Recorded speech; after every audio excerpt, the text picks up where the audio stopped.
ಇವತ್ತು ಒಂದೇ ವೇದಿಕೆಯಲ್ಲಿ ಅಕ್ಕಪಕ್ಕ ಕುಳಿತುಕೊಂಡಿದ್ರು ಡಿಸಿಎಂ ಡಿಕೆ ಶಿವಕುಮಾರ್ ಅವರು ಹಾಗೆ ಸಂಸದರಾದಂತಹ ಮಂಜುನಾಥ್ ಅವರು ಅಕ್ಕಪಕ್ಕ ಕುಳಿತರು ನೋಡಿ ದೃಶ್ಯಾವಳಿಗಳಲ್ಲಿ ಗಮನಿಸಬಹುದು ಅವರನ್ನ ಬರಮಾಡಿಕೊಂಡು ಪಕ್ಕದಲ್ಲೇ ಕೂರಿಸಿಕೊಳ್ತಾರೆ ಡಿಸಿಎಂ ಡಿಕೆ ಶಿವಕುಮಾರ್ ಅವರು ಸಂಸದರಾದಂತಹ ಸಿಎನ್ ಮಂಜುನಾಥ್ ಅವರನ್ನ 125ನೇ ಕರಿಯಪ್ಪ ಜನ್ಮದಿನೋತ್ಸವ ಕಾರ್ಯಕ್ರಮ ಅದರಲ್ಲಿ ಭಾಗಿಯಾಗಿದ್ದು ಕನಕಪುರದ ರೂರಲ್ ಕಾಲೇಜು ಮೈದಾನದಲ್ಲಿ ನಡೆದಂತಹ ಕಾರ್ಯಕ್ರಮ ಲೋಕಸಭೆ ಚುನಾವಣೆಯ ಬಳಿಕ ಒಂದೇ ವೇದಿಕೆಯಲ್ಲಿ ಇಬ್ಬರು ಕೂಡ ಮುಖಾಮುಖಿಯಾಗಿದ್ದಾರೆ ಅಕ್ಕಪಕ್ಕ ಕುಳಿತು ಎಸ್ ಕರಿಯಪ್ಪ ಸಾಕ್ಷ್ಯ ಚಿತ್ರವನ್ನ ವೀಕ್ಷಣೆ ಮಾಡಿದ್ದಾರೆ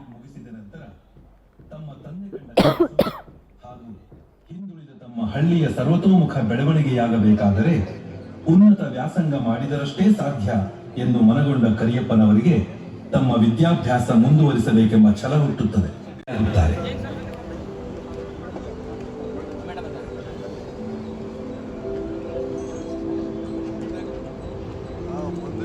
ಕರಿಯಪ್ಪನವರು ಅಧ್ಯಯನಶೀಲರಾಗಿದ್ದರು.